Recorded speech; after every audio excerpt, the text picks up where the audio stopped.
نحمدہ ونصلی علی رسولہ الکریم، اما بعد، اعوذ باللہ من الشیطان الرجیم، من حمزہ ونفخہ ونفثہ۔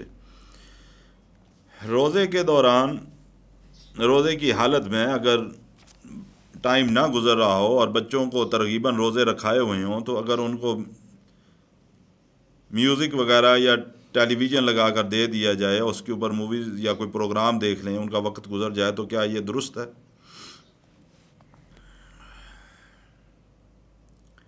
بات یہ ہے کہ روزہ اللہ کا حکم ہے۔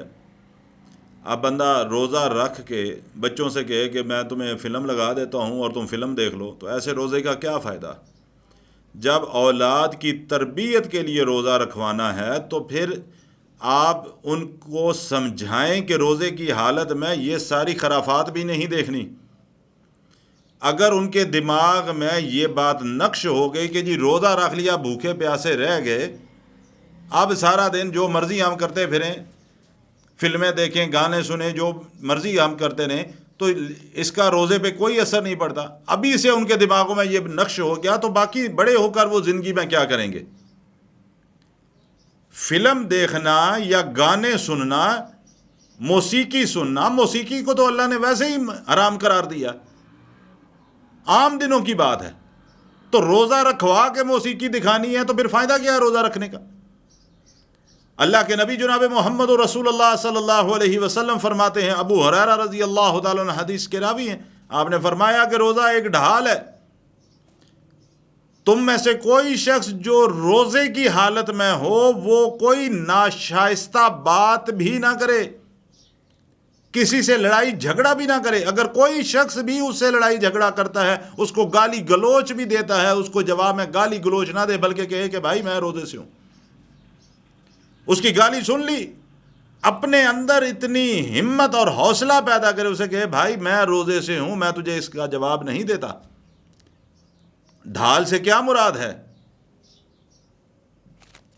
پرانے وقتوں میں جب تلوار تیر کی لڑائی ہوا کرتی تھی تو ڈھال سے کیا، کون سی ڈھال ہوتی تھی؟ ایک ہاتھ میں، دائیں ہاتھ میں تلوار ہوتی تھی، بائیں ہاتھ میں ڈھال ہوتی تھی، کہ دائیں ہاتھ سے وار کرنا ہے اور بائیں ہاتھ سے دشمن کے وار کو روکنا ہے اپنی ڈھال پہ۔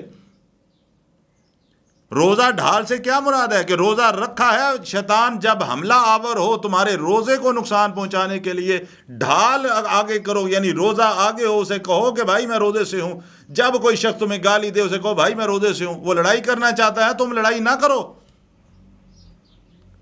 اور اگر ہم نے روزہ رکھنے کے بعد یہ سارے فحش پروگرام دیکھنے ہیں تو پھر ایسے بھوکے اور پیاسے رہنے کا فائدہ ہی کوئی نہیں۔ اگر ہم چاہتے ہیں ہمارا روزہ اللہ کے ہاں قبول ہو، اگر ہم اولاد کو اس نیت سے روزہ رکھواتے ہیں کہ ان کی تربیت ہو کہ وہ زندگی میں روزے رکھیں، تو اس طریقے سے روزہ خود بھی رکھو، اولاد کو بھی رکھو، جو طریقہ محمد رسول اللہ نے سکھایا۔ روزہ صرف بھوکا پیاسا رہنے کا نام نہیں، تمہاری آنکھوں کا بھی روزہ ہے، تمہارے کانوں کا بھی روزہ ہے، تمہاری زبان کا بھی روزہ ہے۔